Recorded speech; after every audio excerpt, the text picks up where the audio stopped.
awesome to use in blueprints. Very much true, IRTech.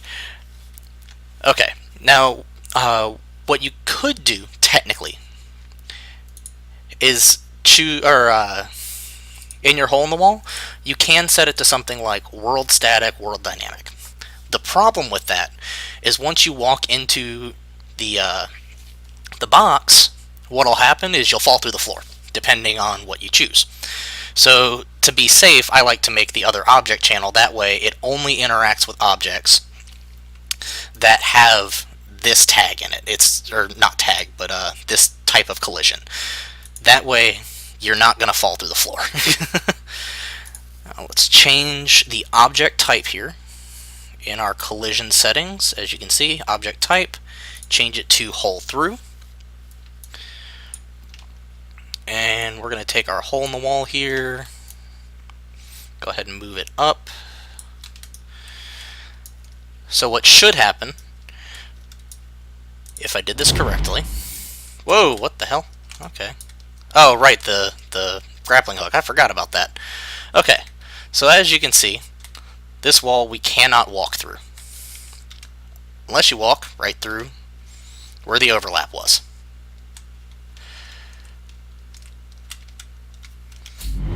So, that works.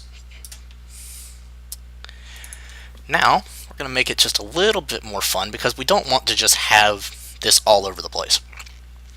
That won't work very well.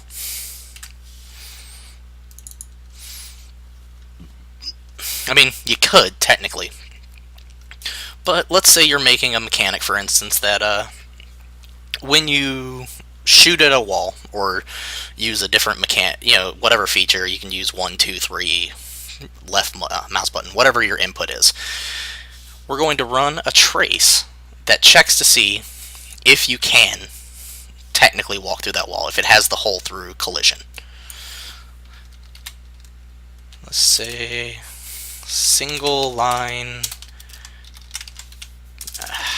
God, my spelling is awful today. Can you tell I've been at work a long time? Single line trace for objects.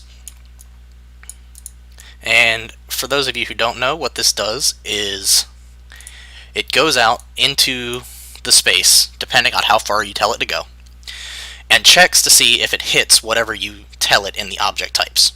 So if you wanted it to hit world static, world dynamic, whatever.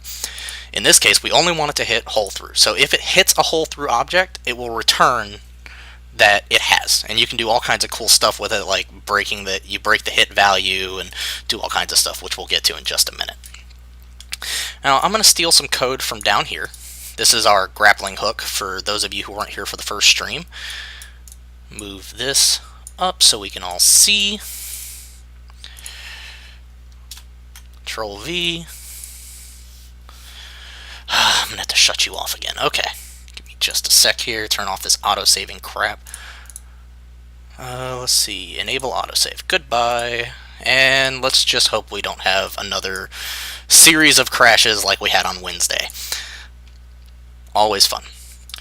But what this is we're going to be tracing from the first-person camera. And we're going to get the world location and plug that directly into your start. So the start is going to be our camera. Then the endpoint, we're going to get a world rotation, which gives us the rotation of the camera, so it's pretty much where you're looking. Choose a value to add to your world location, and set it right into the endpoint. So pretty much what this is going to do is it's it's going to shoot out in whatever direction you're looking 1,000 units. And then that's your end location. And then within that 1,000 units, if it hits, it's going to return a value. And we're going to do a debug type for duration. That way, wherever it hits, it will show us. Now let's come over here, do a break hit result. And this gives us all kinds of cool stuff to work with. And what we want to do is spawn actor from class. Can I mouse scroll in to enlarge when you are focusing in certain areas, please? Absolutely. Let me start back over here. So first person camera, world location, world rotation, rotate, add, and that's all going into our line trace for objects. And we're using just the one input because I haven't used it yet. So okay. So the spawn actor from class, you typically want to use that for any blueprints or anything like that. And we're going to be spawning our hole in wall script. Now you need to make a transform, and what make transform is it's the total of the location rotation scale. And we want to get the location of the objects. Actually, we want to get the impact point. We don't want just the location of the object. The rotation, I'm going to do a get world rotation of the camera. That way, it's hitting wherever you aimed at, instead of, like, we could do get the impact normal and get the rotation from that so that it just shoots out, or we could just zero it out and then it'll just shoot out from wherever it hit. But we want to actually, in this case, turn it so that, let's say you angle it on a wall, you could walk in that angle. And I am doing hand motions the entire 9, just don't have a camera, so you can't see me in my very hands-on approach to talking.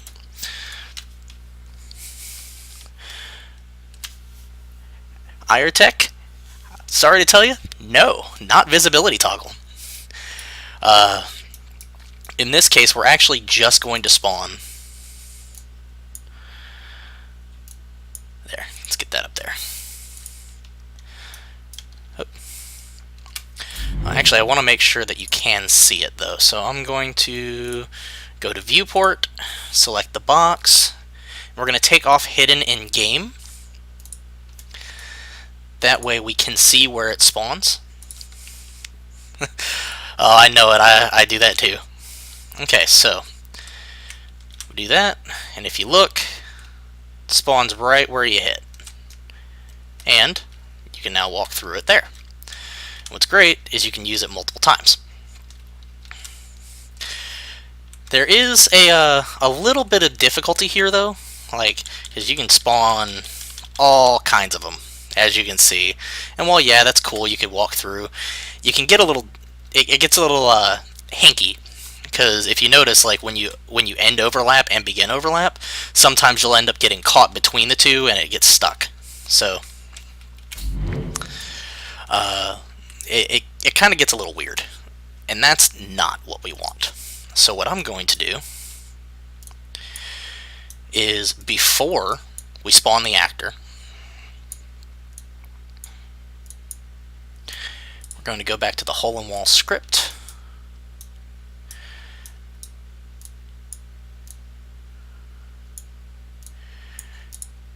And we're going to get all actors of class.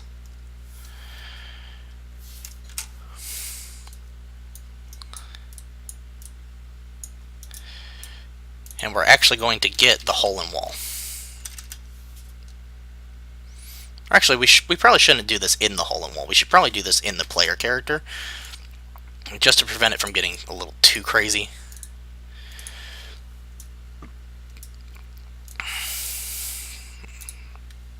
So, get our all actors of class. Get the hole in wall script.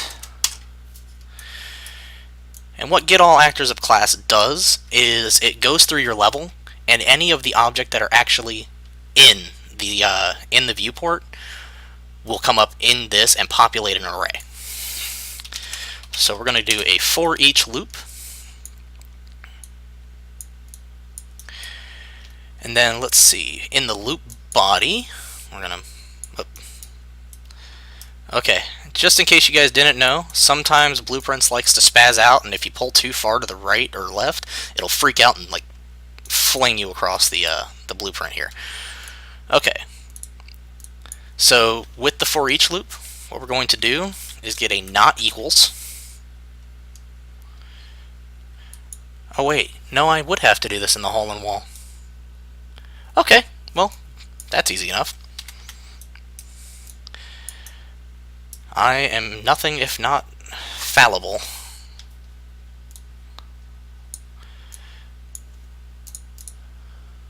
This was kind of a script I put together in like an hour, so forgive me if I have to remember a few things.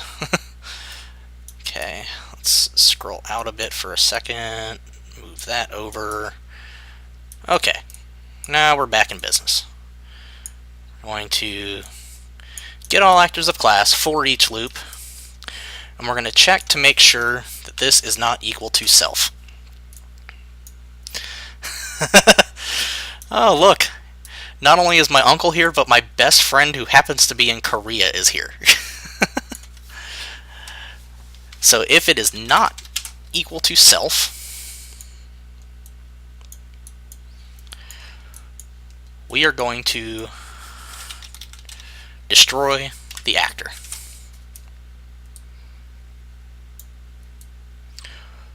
Once we have gone through the loops, we're going to set the collision response for the hole through.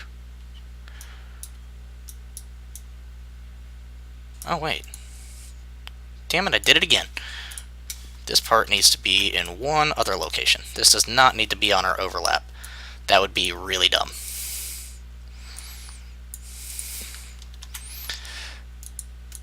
We need this to be whenever we spawn the object.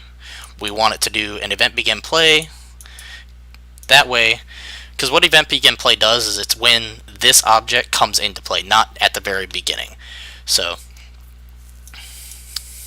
what we're going to do is do the event begin play and then run through get all actors of class, do a for each loop for that, check to see if it's not self, and if it's not self, destroy the actor. There we go. Now that I have fixed my horrific mistakes, I need to remove that grappling hook from the right mouse button. That is really annoying. There we go. So now it spawns this again, which means we can walk through it. And if we do this, let's see, it should. It is not liking that at all. Why are you not working? Okay, Alt-Tab. Let's get the hole-in-wall. Go ahead and debug this.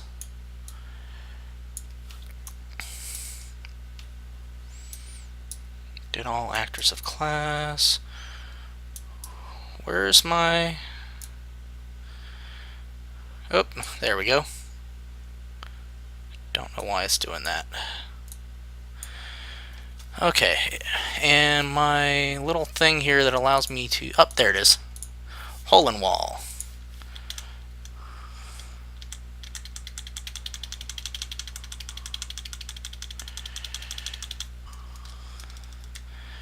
And it's running that.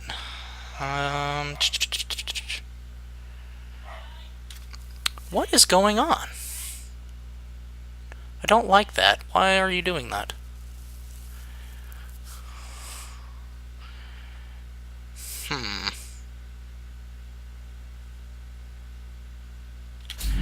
Okay, we're going to try something here. Instead of event begin play, I'm going to try running it on a custom event. And we're going to call this destroy. No, I'm not going to call it destroy hole. That just sounds awful. Destroy object. Let's go with object. Yeah, that's going to be what we go for here. There we go. So we're going to go with destroy object. And what we're going to do is branch from here.